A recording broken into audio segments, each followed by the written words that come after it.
bringing code from the Torah. They're using the names of the Torah. There are many parts from the Torah that are in the Quran word by word. They're speaking about Abraham, speaking about Sarah, Jacob.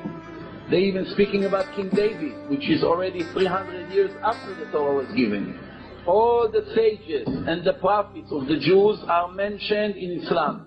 They'll never claim that the Jews never received the book from God, which they call Allah. They just claim that there was another angel that received another book, which they call the Quran.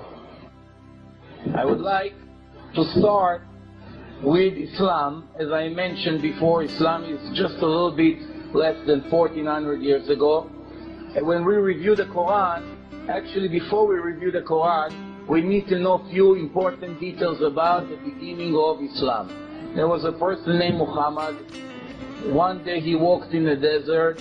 As he returned from walking in the desert, he claimed that angel Gabriel gave him the Quran and nominated him to be a new prophet. When we review the Quran, one very interesting fact about the Quran is we don't find prophecies in the Quran.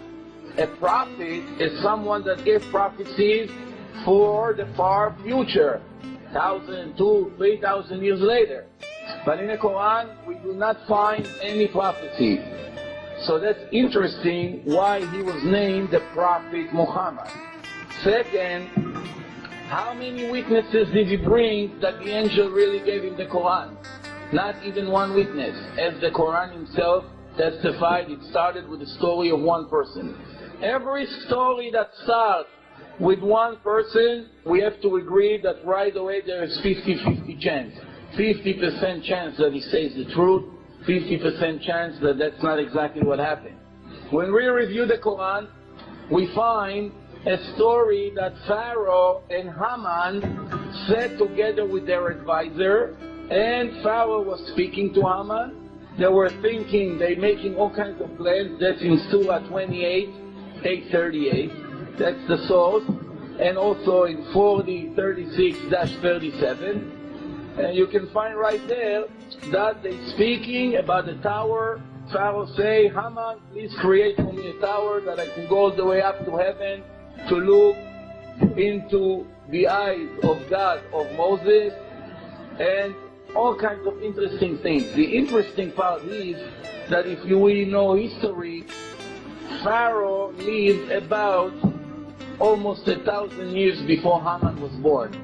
There's no way in the world that Pharaoh and Hamaan sat together around the table with their advisor.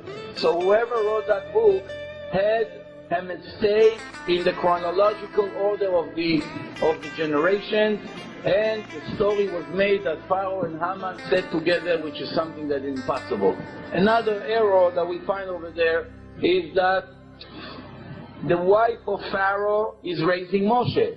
And since they admitted that the Torah was given to the Jews by God, in the Torah it says clearly that the daughter of Pharaoh is the one who raised Moshe, but the other daughter of Pharaoh, not the wife of Pharaoh. So that's another critical mistake.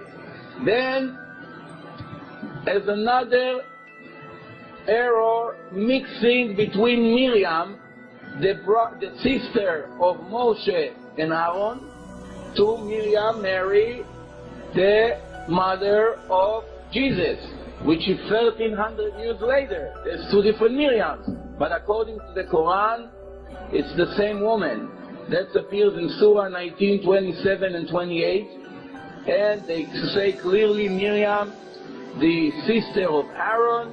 They're speaking to her, how is it possible that you're pregnant if you don't have a husband? And then they say right after that in Surah 66:12, Maria, the daughter of Amram, which leaves no doubt that they're speaking about the sister of Aaron and Moshe, and she's, according to the story, the mother of Jesus, which is impossible because there are 13 years difference. Now this is just to give us an idea.